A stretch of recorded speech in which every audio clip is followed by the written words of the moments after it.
morning. Joining us now is the Honorable Suzan Johnson Cook. You're the former United States Ambassador at Large for International Religious Freedom.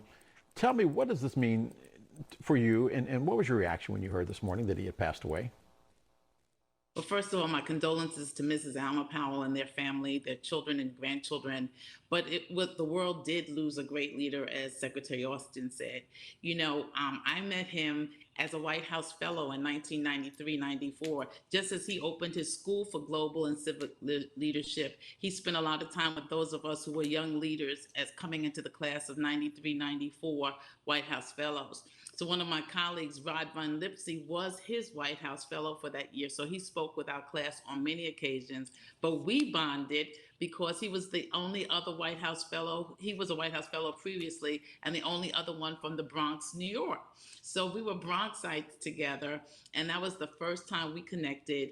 And then in later years, the 100 Black Men of New York, under the leadership of Luther Gatling and Jacques de Graaf, honored me and Colin Powell and the Tuskegee Airmen on the same stage. So we sat together, we laughed together. That night, my stockings kept slipping and he just got a tickle out of it. So it was just a wonderful time to just see the human part of him, but to just swell with pride in terms of every time he walked through the White House or in our presence, all of us just kind of stood up and were erected because we were filled with a great leader. We were in the presence of greatness. Ambassador, what made him great? This morning they asked me that question on Start Your Day, and I indicated that what made him great was that he was smart enough not to run for president, that in this town where everything is measured by power, he recognized the great benefits of power as a military man, but also the great limitations of power as a toxic force in America. What, in your opinion, made him so great?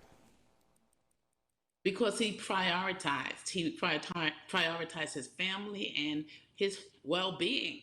And to make those decisions is a great man, because he understood what the toll and the toil would be and the losses that you have and experience when you go for such an office, and the impact it has on your family. So his greatness was that he was also transparent.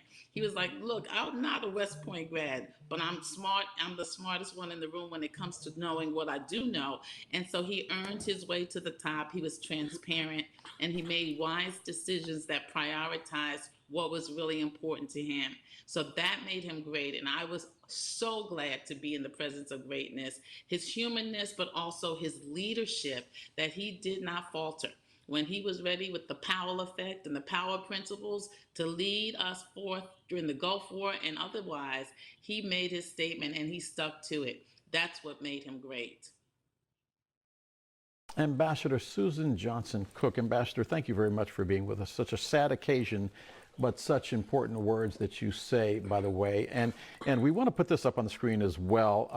Other condolences coming in. This one saying he was an exemplary general, now gone. He led years of service both on and off the battlefield. Sadly, it was his fight with COVID that would end his life. The Black Caucus tweeting just moments ago that we are deeply saddened by the passing of General Colin Powell, the first Black Secretary of State and the youngest chairman of the Joint Chiefs of Staff. His legacy and valor and integrity will resonate for generations to come. Our prayers are with his family and loved ones. You're watching DC Today. General Colin Powell dying this morning from COVID complications at the age of 84. We will be right back.